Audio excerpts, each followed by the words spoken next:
Welcome to Da Vinci's Discourse, where the minds of today's most innovative entrepreneurs are unveiled and explored. And my name is Kyle Campbell, your guide on this journey into the depths of the entrepreneurial psyche. So sit back, relax, and get ready to dive into the minds of the greats. This is Da Vinci's Discourse. Dude, so Dan, awesome to have you here, man. Why don't we get into a little bit about yourself? I'm curious. If somebody were to ask what you do for a living, and more importantly, who you are, interesting question, right? What would you tell them? Well, if they were asking what I do, I would say that I am a customer experience keynote speaker, and I think who I am is somebody that really believes that customer experience is something that anyone can do. There's no degree in customer experience. There's no real tangible education that you have to have. But you do have to have inspiration, and you do have to have empowerment within your organization. And so I'm one of those guys that just believes that a remarkable experience is the biggest competitive advantage that any company can have. If you think about why we talk about brands that we do business with, or why we're loyal to certain brands, it's rarely because they're the lowest priced, and it's rarely because they have a product that nobody else has. It's because of the way they treat us. It's a way that we Yeah, feel. yeah. And so that is my huge belief, and that's what I teach audiences and companies and employees how to do, is create those kinds of experiences that people not only remember, but they talk about. I love it, dude. So let's say that I'm a consulting client of yours and I've hired you to help me improve my customer experience, my customer journey from just learning about the company and then to doing business on and on down the road. Where would we start in terms of optimizing the experience with the customers? Well, the first thing I would try to do is have you become a customer of your own company, or perhaps I would Mm, do that for you. it's hard, man. Oftentimes, Yeah. it is very hard. It's very hard, and but the problem is that in so many cases, we are looking outward at our customers while our customers are looking inward Yeah. at us, Yeah. and it's really the opposite viewpoint. And so, for example, I do a lot of work in the dental industry. And I learned that most dentists intentionally put their office in the back of the building with a separate entrance. Now, the reason for that is because if their first appointment is at 9 a.m. and they're sauntering in at 8:59, they don't want to have to walk through the waiting room where everybody's sitting Right. and waiting, right? Yeah. So that makes sense as to why they would come in the back door. But if they only come in the back door, if they never ever walk in the front door, Ah, then they never see that there are fingerprints on the front door, or that the magazines haven't been updated since before COVID, or that they're out of coffee, or that there's no pens in the pen holder. And they never see it because they never are viewing their own practice from the perspective of a patient instead of from the perspective of a doctor. And this is true in any business, even if you're a digital only business. Ask an executive when was the last time that he or she logged into their own website, or best of all, forgot their password, because no company has made that into a good experience yet. And so that's the first thing I would do. That's where I would start, because that is the easiest, fastest way to find pain points. You find something that annoys you, I guarantee your customers are annoyed at it too. yeah, it's a good point, man. It's so difficult to see objectively what you only see subjectively, right? It's almost it's hard as hell, man. The analogy I like to use is we're inside the jar inside of our businesses, and it's so difficult to read the label from the outside to have Yeah. that front door experience, you know? And so you're saying that they just straight up go through an order process, go through the website from a customer's point of view. But it's hard, man, because how the hell do we do that? How do we get that objective point of view when we're so attached to it? um, that's where a consultant comes in handy to have that external point of view. But how do you go about objectively viewing it? How do you get outside or walk in the front door, so to speak? Yeah, it's funny because a lot of people tell me that what I talk about on stage, that in some way, shape, or form, they've been talking about in their company for a long time, No. but hearing it from an outsider is what actually gets people to move, right? And I don't know why that phenomenon exists, but it definitely does. It keeps me employed, which is great. But sometimes we do just have to hear it from the outside, from somebody who is objective. So even when I walk into a company for a consulting engagement or a coaching engagement, it's one of the first things I'm going to do is have them show me around or attempt to become a customer. Or I worked with a company that does apartment communities. And so we walked around, we drove around to a bunch of their communities, and I asked for the same tour that they would give to a prospective tenant, because I wanted to go through it as if I were a person looking for an apartment. And so I really tried to immerse myself in it and look at it from a customer's point of view. But you're right, the jar analogy is terrific. We get so close to the things that we're doing that Yeah. it's very hard to do this in our own business. I find myself doing the same thing, wondering like, so what's it like to work with Dan as a keynote speaker? Because I've never done that before. Right. And Yeah. so it is, you're totally right that finding somebody on the outside is often a great way to do it. Right, no kidding. Okay, so let's go into the tactics in terms of actually optimizing the experience. Let's say you've managed to go through the experience from a customer's point of view. You've done your best anyways to sort of detach. Do you have any ways, like let's say with your speaking business, do you have a way of detaching and being able to see what it would be like to hire you as a speaker? Anything in terms of having that mindset shift so you can see it? Yeah, so a lot of it comes down to this belief that customer experience doesn't have to be a multi-year, multi-million dollar transformational project. What customer experience really is a series of little things. Yeah. Now, it's an endless series. So you have to enjoy the journey because there's no destination. There's no company yet that has a perfect customer experience. So we're always evolving. And frankly, our customer expectations are always evolving. True. But when we look at it as a series of little things, I believe it becomes way more approachable for people, and not just executives. It becomes approachable for anyone in your business, any employee, as long as they feel empowered to do anything to improve the experience.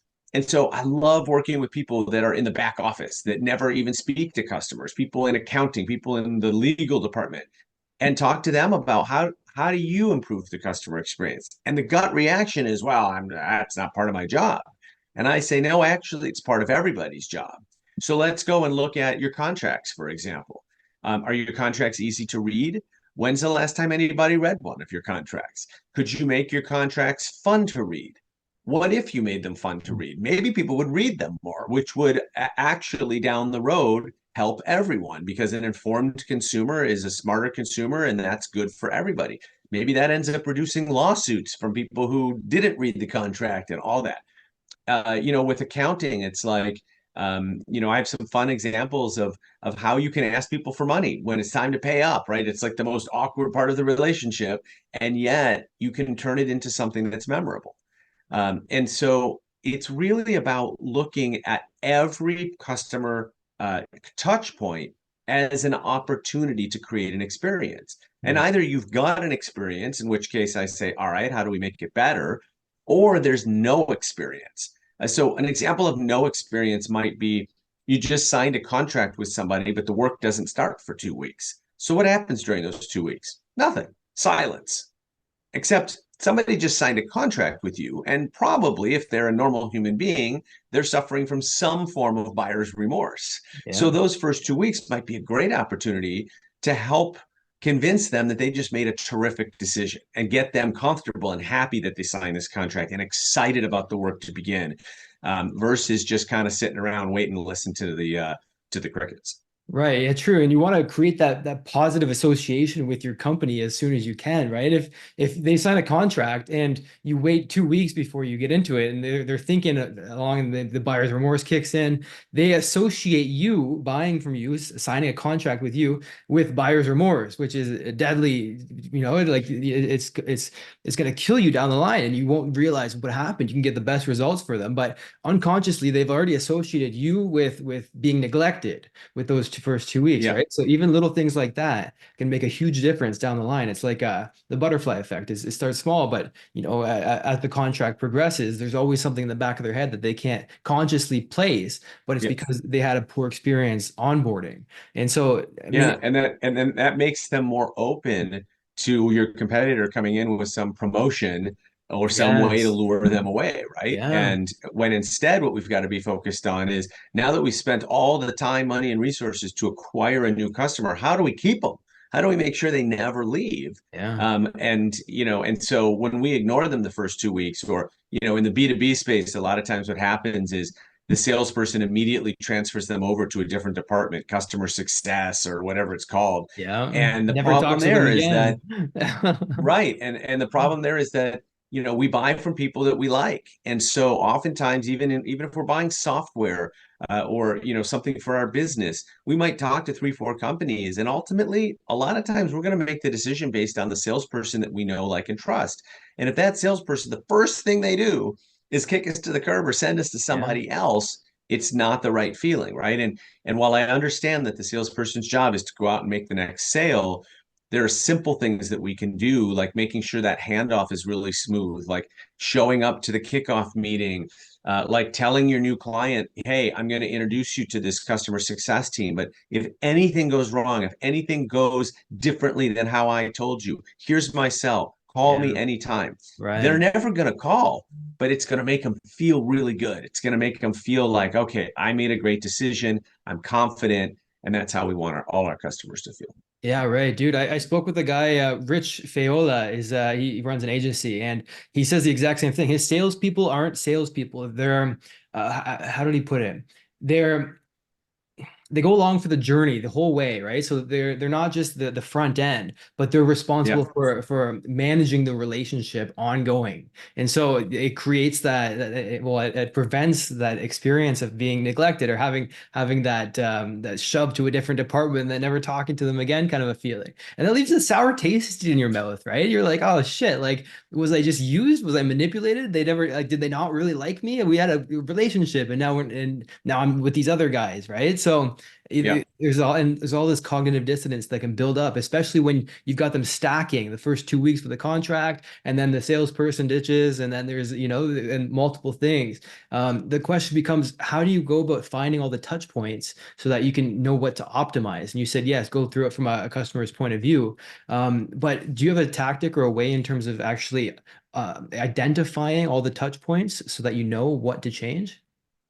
Yeah, I mean, what you're describing is really the journey mapping process. Yeah. And this is where we, actually put down on a whiteboard, on paper, here is every time that somebody in our organization talks to a customer. And they might be talking to them in a letter or in an email or in a social media post or in a phone call or in person. And then we also, on the journey map, want to include, here's all the times they touch our systems and which system are they touching. Here they're touching the website. Here they're touching the mobile app. Here they're touching the check-in functionality at the doctor's office, Right. whatever it is. Because technology can be amazing, but it also can cause complications or confusion. And so every time this is how we identify the touch points, is we literally walk through the process and we say, okay, how does a customer interact with us? What are all the steps they have to take? What does it look like? And we want to look at the people that interact, the technology that interacts, and most importantly, we want to look at the emotions that our customers Yes. are feeling. So Right. think about that moment where you forget your password or you realize your password doesn't work. What emotion's going on right there, God right? damn So it. anything, Angry and frustrated. yeah, Yeah. exactly. So Shit, it's anything we can serious. do at that moment to change that emotion, because we don't want them feeling that way about us, right? We want them to feel happy, confident, successful, all these things. And so when we actually go through and create a journey map, we mark all of these things down. Now, sometimes this can feel overwhelming to people, because what's going to happen is you realize, oh my gosh, there's a lot of touch points that we have. It's not just 2 or 3 like I thought it was. It's like 25, right? And again, I go back to customer experience is a series of little things. So pick one of the touch points and work on it. And then when you feel like you've improved it, pick another one. Don't feel like you have to go on this journey, of multi-million dollars and a 5-year journey to for customer experience transformation.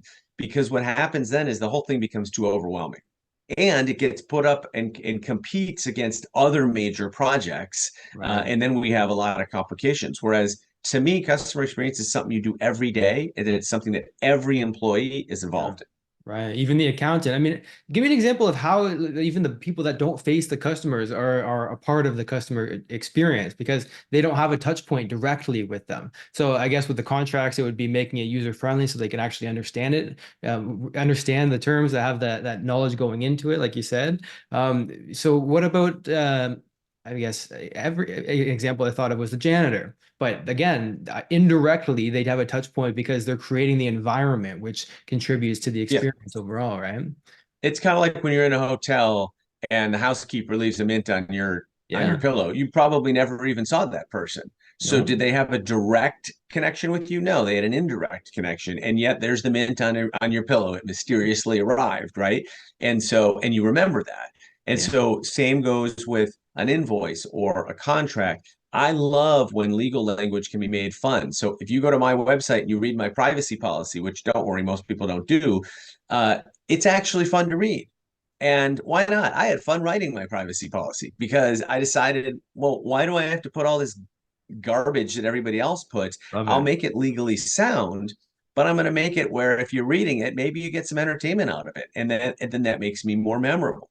Another great example is a what they call a 404 error page on a website. When you go to a URL that's broken, way too many companies, that page literally says 404 error. Yeah. And who even knows what that means, right?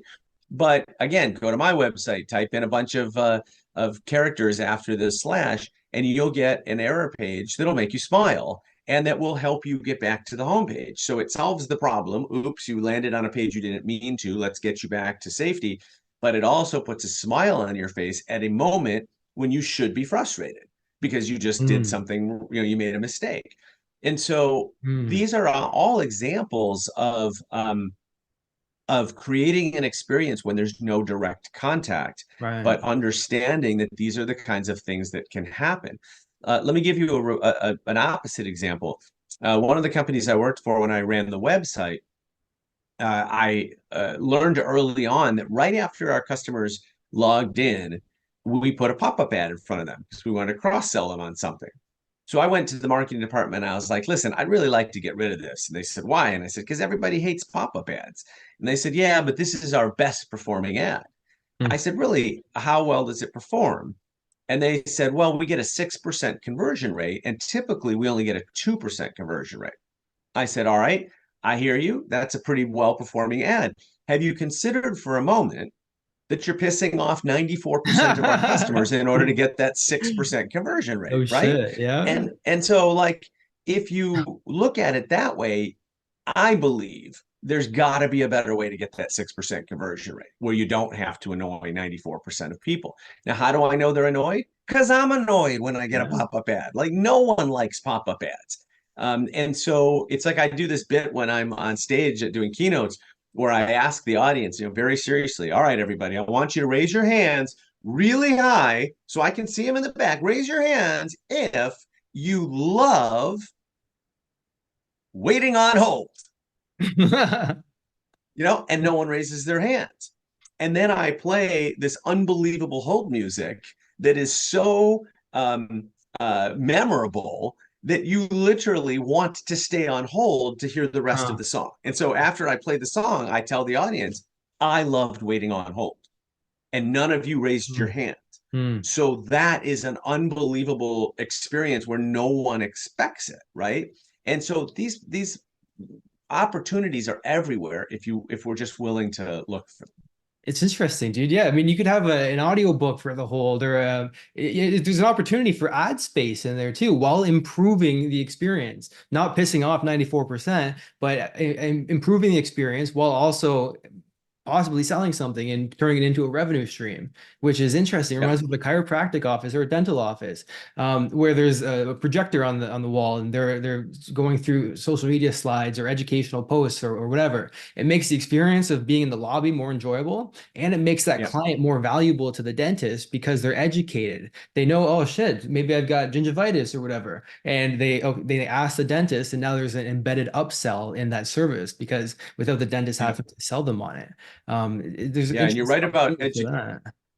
yeah, you're right about education too, is that when we can educate our customers, an educated, more savvy customer is going Yeah. to generally be more loyal, especially if we're the ones that are educating them. Right. And that happens all over the place where, we sign up for stuff and we don't really understand everything.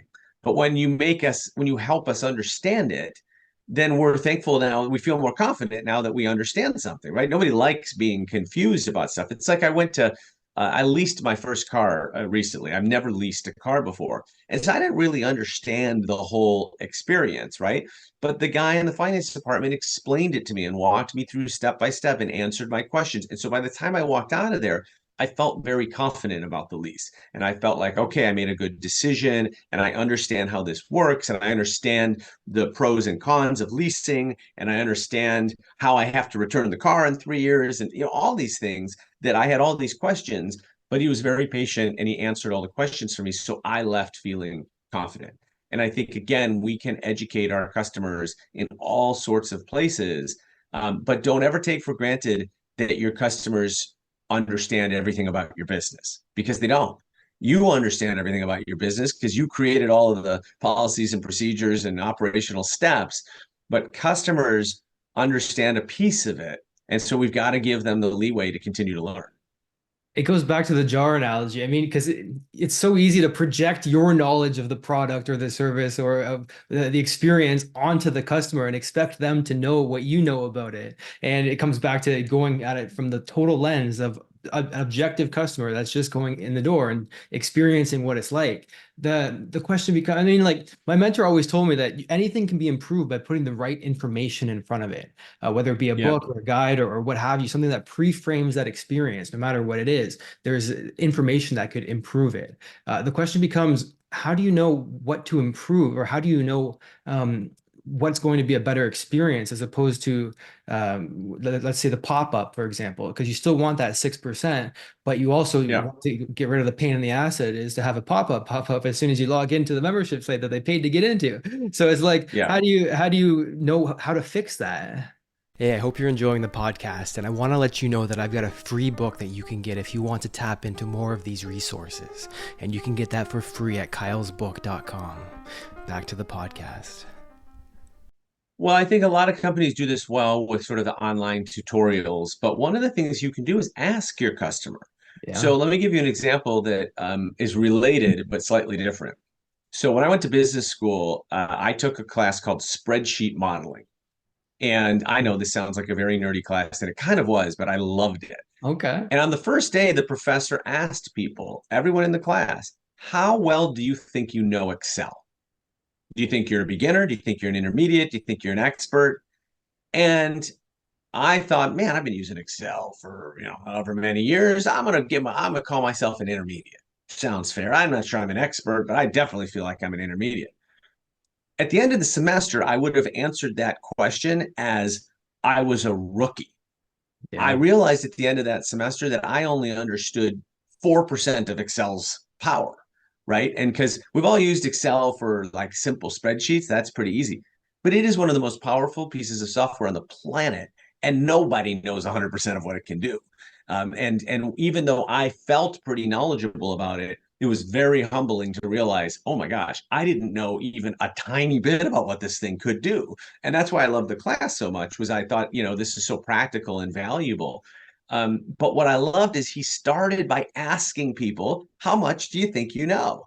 Right. And you can think about what you can do with that answer. If somebody says, well, I'm a beginner, well, then you put them down a different path that includes more training. If somebody tells you they think that they're an expert, then maybe you don't have to send them down the training, but maybe you give them a couple of tips for experts that they're going to nerd out on because they're already an expert, right? And this is going to be something that they're going to care more about. Whereas you wouldn't do that for a rookie, because a rookie would be like, I don't even know what you're talking about, right? This is way over my head. So sometimes we just have to ask a simple question, and then allow our customers to essentially self-select which path they want to go down. Yeah, you see that in video games sometimes where if you've played the game before, it'll ask you, I'm experienced, I've played once or twice, and I've never played before. And it'll take you down a completely different tutorial path based on what you answer to that question. And it's the same thing. And you can kind of gamify the experience based on where they're at in their knowledge base right now. It's so Yeah. interesting. So you could use even a type form, just have it, base like blah, blah, blah, experience, not, or it, because when you think of surveying your audience when it comes to improving the customer experience, at least I think of, first of all, being able to identify what is not being grasped, what's not being understood in the experience, and so you'll be able to educate them based on those things. But there's other Yeah. opportunities there to take them, and I love this, down different paths based on what they answer to each question. Yeah. Do you use that in your company, the actual different pathing? Yeah. So here's the thing that almost everybody does wrong. There's three steps to customer feedback. You mentioned surveys, right? And so let's use surveys as an example. There's three steps, and I would say almost every company I interact with does two of them well. And the problem is there's three steps. So the first step is collecting the feedback. So you got to set up the survey. You got to set up the mechanism. It might be a focus group. It might be, if you don't have that many customers, you call every one of them and you have a conversation with them, right? So you collect the feedback. That part's pretty easy. I think just as consumers, we see that many companies do this because we get asked to fill out surveys all the time. The second step is to analyze the feedback. And most companies are pretty good at this as well, right? We look at, okay, how many people ranked us a 5, how many ranked us a 4, what's our NPS score, what was it last month, et cetera, et cetera. The problem is that if you stop there, then the deliverable is usually a report. So your analytics team puts together a report, puts it on the CEO's desk and says, hey, great news, our NPS score went up this month. But the problem is, number one, your CEO doesn't need a new report. They've got plenty of those on their desk. Number two, our NPS might have gone up, but we don't have any idea why, nor do we know when it goes down why. Mm, And number three, it's missing the third step. And the third step is taking action on the yeah, feedback. If right. we're going to ask people to give us feedback, we have to be willing to take action on it. And by that, I mean good, bad, and ugly. So the way that I like to collect feedback is I want the result to be three things times three. I want to know three things that I should keep doing because my customers really like it. I want to know three things that I should stop doing because I'm annoying them. And I want to know three Mhm. things that I should start doing because they're asking for it and I'm Right. not currently doing it. Mhm. And at the end of the day, that alone, those nine things are going to, and chances are these are going to be simple things. That's going to allow you to massively improve your experience. And I'm actually working on a product right now that's in pilot that should be ready to release to the world in a couple, hopefully 6 to 8 weeks. That does exactly that. That takes a survey of your customers and gives you those nine things. So forget about tracking all the numbers and where you are on your NPS score.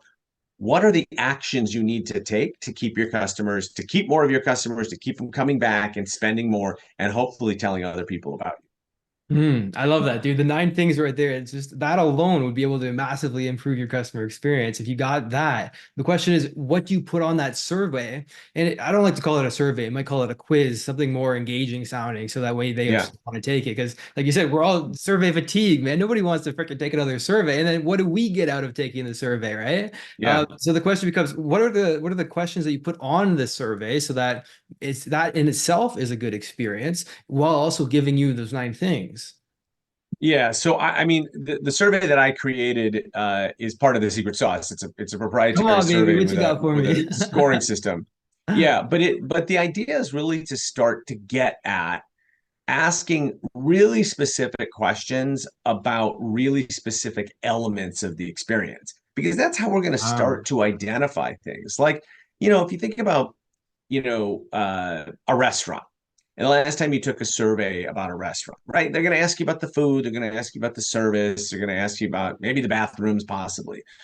But what if the whole time you were sitting there, you couldn't focus on your food because your teeth were chattering because it was so cold, right? mm, It doesn't matter. The rest of it doesn't matter. The food doesn't matter anymore because you're so cold, you can't think about anything else. To mm. me, that's a little thing. Turn up the thermostat, right? problem solved. And yet it's massively impacting the experience. And so I think the key is that we've got to ask the right questions, not just the questions that, terrible surveys are the ones where, the guy that you bought the car from tells you, please give me 5 star, please rate me a 5 because I'm going to get a bonus. And if I get anything lower than a 5, it's a complete failure and blah, blah. Great. So now I feel pressured to give you a 5, even if I didn't have a great experience. Plus, what's that going to do? Like rating the salesperson on a 1 to 5. How's anyone going to take action on that? True. What I want to really know is, how did the salesperson make the customer feel? How much did the salesperson have an impact on whether the customer decided to buy from us? Like, these are more specific, tangible questions that we can pull out something to do about it. So that if you get a salesperson that gets a lower ranking on one of those questions, now you know the action that you need to take in order. Excuse me, just knocked my drink on the floor. I'll clean it up later. That gets you to the actions that you need to take to improve it. Right. Interesting, dude. So like, how do you make it so that people want to take the quiz and the survey? And thanks for sticking with me while you spilled your drink, dude. That's a first. It's okay. No pausing. You just went right along with it. It was just water. It's fine. All right. So I do think it's important to provide an incentive. A lot of companies have walked away from this because they think they can just save money. But you're right. When people are survey fatigued, they need a reason to do it.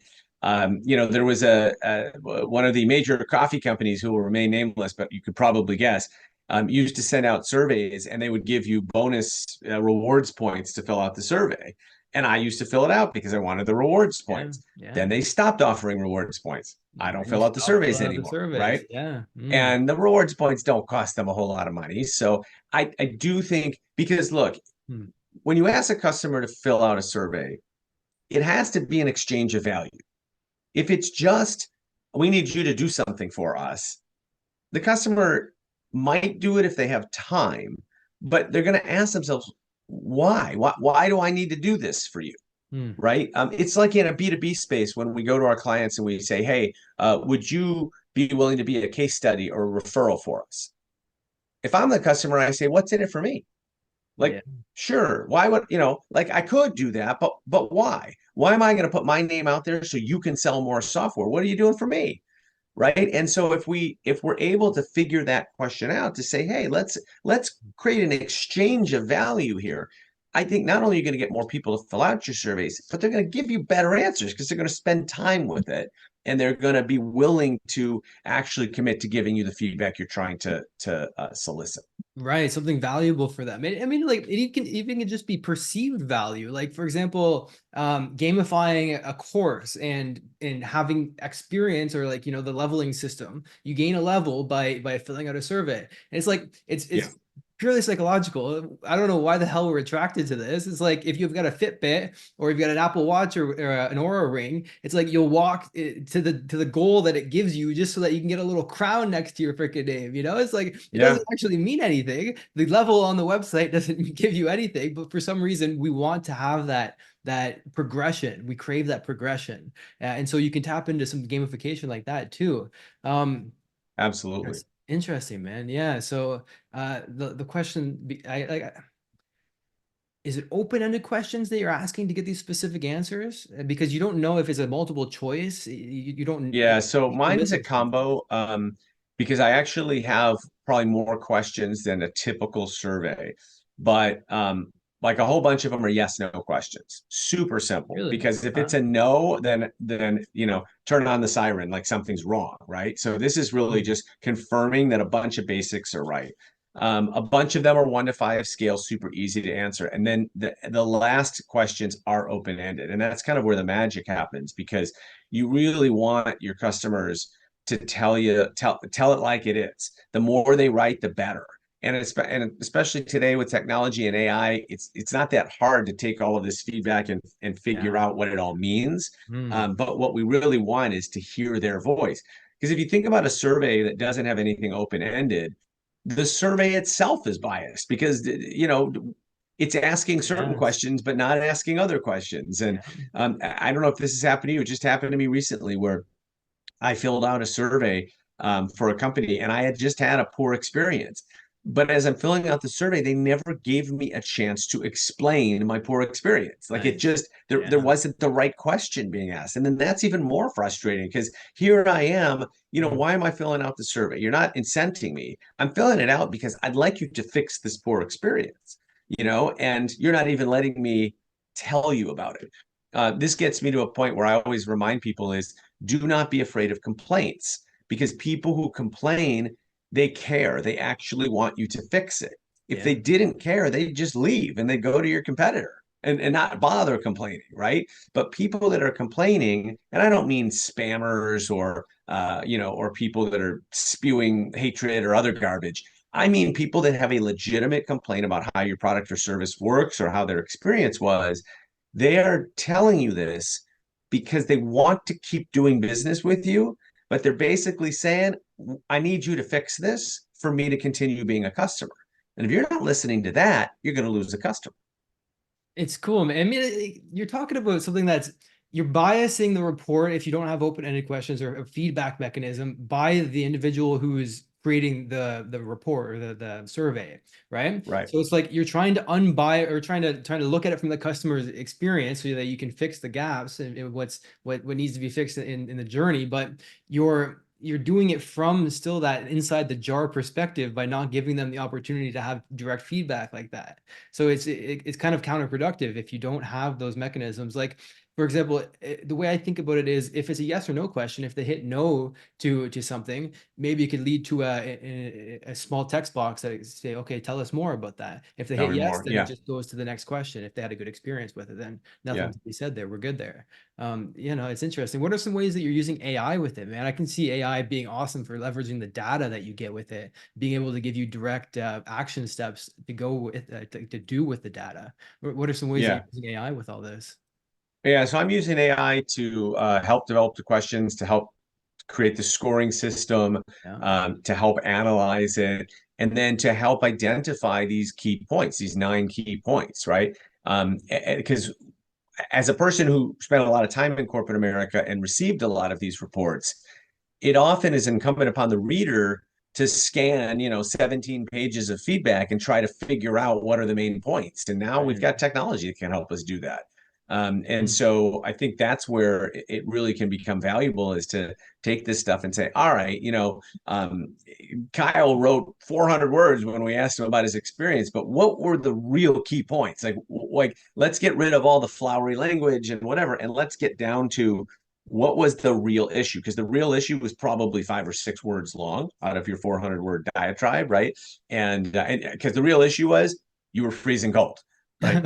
And so if we can have AI pull that out for us, Yeah. then first of all, think about all the time it saves. I don't have to read 400 words of Kyle and maybe there's misspellings and grammar problems and whatever. I can just get right to like, what's the point? Just tell me the point and Yeah. tell me what I have to fix.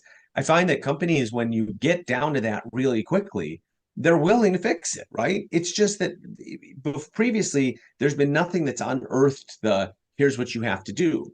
And this is your line of questioning today, which has been great, is sort of following that, right? Which is like, if I don't even know what I have to do to get to the things I have to do, then this just becomes completely overwhelming. And so what I'm trying to do is help companies that, really quickly get to, look, don't worry about spending millions of dollars with a consultant. Just go do these 9 things and then come back to me. Because once you've done these 9 things, let's go survey your customers again. And I promise Mm. you, we'll come up with another 9 things. Because as I said at the beginning, it's a journey. But those 9 things that surface to the top are going to be some of the key things that make the biggest impacts. And then by using AI too, you're again getting that objective viewpoint of the data because you can still tarnish it by looking at it with the biases of knowing all that you do about the company that they don't. With the AI, you can tell it to be completely objective as though it's a new customer that's examining, or like even tell it to be a Yeah. consultant. Tell it to be in your Right. shoes and say, hey, look, you're a consultant that's helping me improve my customer journey. How can I, based on this data, improve it tactically speaking? What actions can I take today? And with the 9 questions, you could feed those into the AI to tell it to give you those exact things to do, Yeah. to add, to take away. And And we start to learn as we do it over and over again, we can actually start comparing across, let's say you're a franchise and you have 100 stores, we can start comparing across stores and we can say, uh, the folks over in Topeka are doing this. Maybe the folks in St. Louis should do the same. We can compare across competitors. We can compare across industries. wow. I love bringing in examples from other industries when I speak on stage because so often we live in this little jar, as you point out, and all we do is we look at our direct competitors to the left and to the right. And the problem with that is, first of all, our competitors tend to be pretty ordinary. So there's nothing that we're really going to get out of them. And second of all, if they are doing something amazing, what are we going to do? We're going to copy them. And that's no way to differentiate. But if we can take an example of something that somebody's doing in a different industry and bring it to our industry, Yeah. now we're doing something new and different. And I think that the data can also get us there, is that over time, again, because AI is so good at this, over time, we can start finding trends across industries, or we can create recommendations for a restaurant that we learned by surveying people in a retail space, right? Because that same problem with the store being too cold may very well apply to a restaurant or apply back to a retailer. And so we can start to take these pieces of feedback and then make them basically make them work across industries so that Right. learnings over here can also be applied over here. Yeah, and then that might even open up some joint venture opportunities. Let's say that there's something in a completely different category. For example, you can have an Amazon course on how to sell on Amazon. You can tap into somebody who teaches how to sell or how to buy and sell in the stock market. Totally different industry, but you can actually glean data from them, and also take advantage of their target audience, maybe, because if they're Yeah. selling stock advice, you're selling Amazon advice, it's still buying and selling for profit. So the psychographic of the audience is still the same.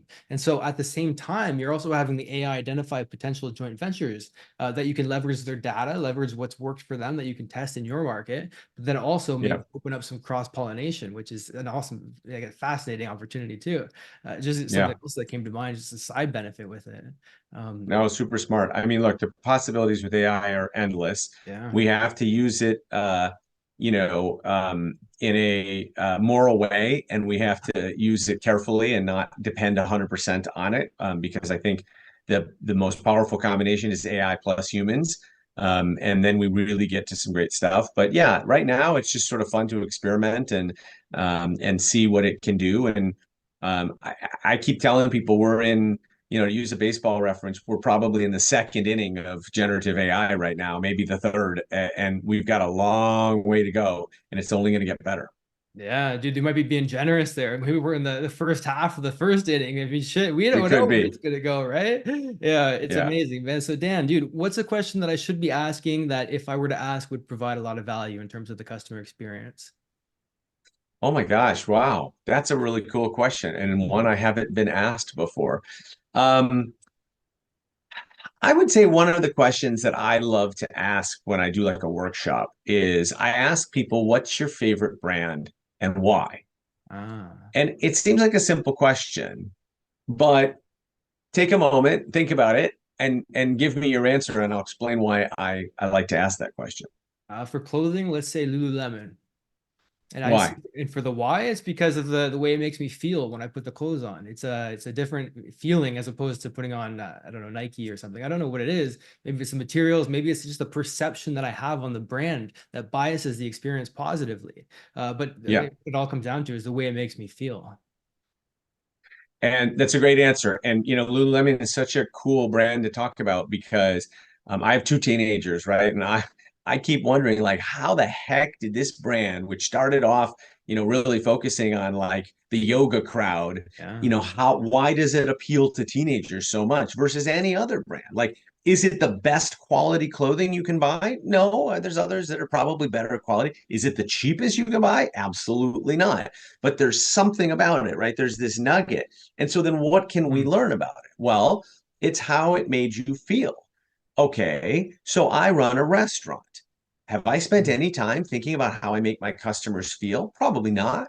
I'm focused on the food, right? I'm Yeah. focused on, giving them a meal to fill their stomachs, but I'm not focused on how they feel. okay, so maybe I can take something from Lululemon. And as I dig a little bit further and we try to figure out, okay, but what do you mean about that feeling? Like what is it exactly, right? I like how it feels on my body, or I like that it makes me look good. I feel better when I look in the mirror.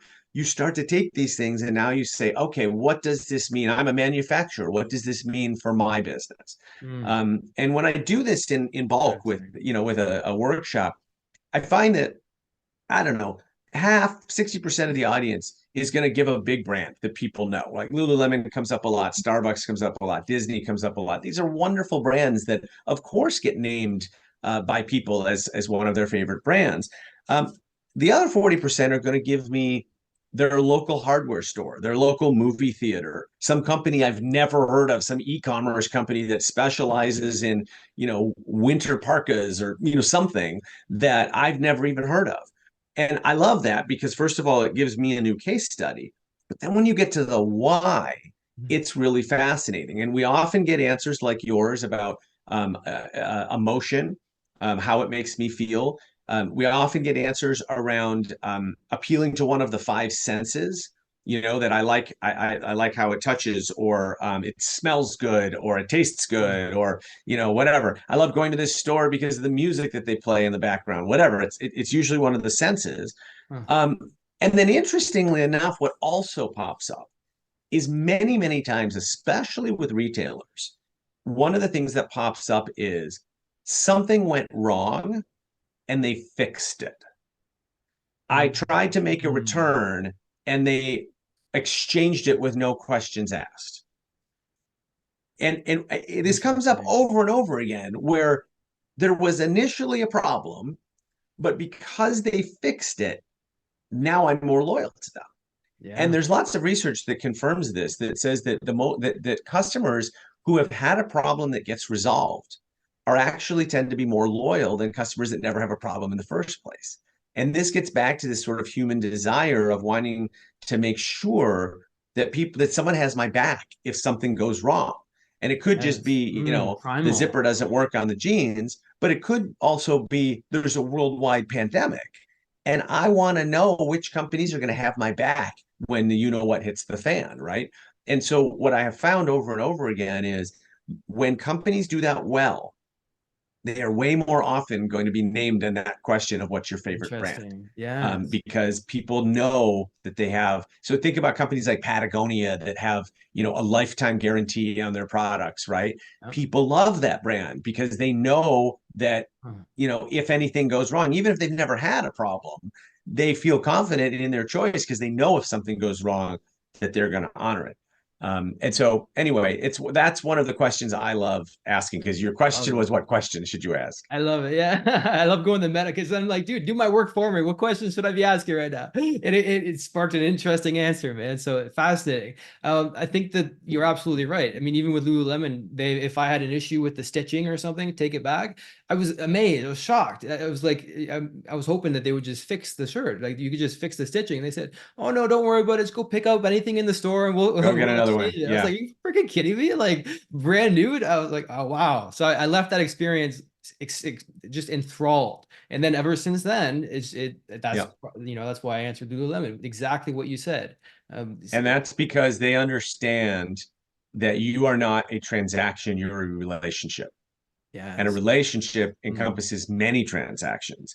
And we might lose money on one transaction, but by creating a loyal fan who's going to be back multiple times and who's going to tell his friends, we're way ahead at the end of the day. Like but Amazon. The companies that don't get that, the companies that say, oh no, I couldn't possibly replace this for free because I'll lose $4, those are companies that lose customers. Yeah. And that costs them way more than the $4. So think about customer experiences, about building relationships. It's not about the transaction. No kidding, right? Lacoste did that to me. I had a poor experience, and then ever since then, I bought something. I put it in the washing machine, and the colors faded and leaked all over the white shirt. And I contacted customer support. They said, "Oh, there's nothing we can do about that because it wasn't like that when it was brand new." I said, "Okay, all right. Now I'm never going to buy Lacoste again." And there we go. And so that's the and you're probably going to tell other people about it. And I just did. Yeah, no kidding. Because we share, there's the only two experiences we share are great ones and terrible ones. We don't Ah, share the ordinary ones in the middle, right. right? And so when we're companies, the more, and this is what I teach on stage, is how to create the kinds of experiences that people want to talk about, Yeah. because that's how we grow our business, when other people are talking about us. And so, but the reverse is true too, is that if we create a bad experience for Right. people, they're going to talk about that as well. Yeah, no kidding, dude. Another thing I love about what you said is the five senses. I wonder how we can, like, that's a way to kind of objectively view your business, which has been a major problem in the conversation that we've had, is trying to identify how we can objectively see the company. And I love it. You can look at each of the five senses individually and see if we can Yeah. improve one of them. I mean, you might object and say, oh, I sell clothes. How could I improve the taste? That's one of the five senses. But maybe there's like the mouth waters when you, I mean, I don't know, man, you know what I'm talking about, but you can, it's a thought experiment that you can go through and have that objective viewpoint and see what people are experiencing and how you can improve it just by examining the Yeah, five you're not senses. going to hit all of the senses, but I would say, for example, I mean, you ever buy a piece of clothing and it doesn't smell very good because it's been sitting in Yeah. a warehouse, or it's been, maybe there's a faint scent of smoke because somebody was smoking in the warehouse or whatever. Mhm. And so now you're all of a sudden you already don't like the thing. Or have you ever sat down at a restaurant and the cleaning solution they use to clean the tables is so freaking strong that now you've got Yeah. ammonia in your nose, and Yeah. that's not appetizing, right? Versus, I Mhm. just switched laundry detergents to this all natural one that's basically just lemon and vinegar. And I love how my clothes smell now.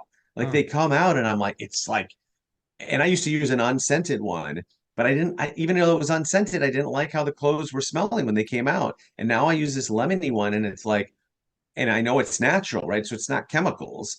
And I love, and even my kids, without me saying anything, my kids commented that they really Huh. loved how the laundry smelled. So you can use, you're not going to use all five senses for every product, but you definitely should be paying attention. If you're making shirts and you're not thinking about how they smell, that could be a miss. I don't think we have to worry about how they taste yet, until Yeah, we who can knows, create some man. biodegradable shirts that we can eat in Well, case of emergency. But what came to mind is the people who wear hoodies and chew on the straps, and so there we go. So that, taste does go into it. So maybe they could be flavored. there Hey, we I go. don't know. I love it, man. Dude, we had a fascinating conversation, brother. I appreciate it. We went deep in terms of how we can improve the customer journey and really get that objective viewpoint, get feedback, and be able to adjust accordingly. So, man, thank you so much, dude. Seriously, anything else you want to add before we kick this off? No, I'm great, Kyle. You challenged me quite a bit, so I appreciate it. Thanks for the questions. Obviously, if anybody wants to connect or has other questions, please reach out. I'm not a hard person to find on the internet. Just search my name, and I'd be glad to talk to you. Awesome. Worst case, they check out your website and type in some googly blah at the end of it and see your 404 page and or your Exactly. privacy agreement and see get a kick out of it. So, man, thank you so much, dude. We'll keep in touch, okay? All right. Appreciate it. Take care. All right, I hope you enjoyed that podcast episode, and if you want to get a free copy of my book, go to kylesbook.com and you can get a copy there. I'll talk with you soon.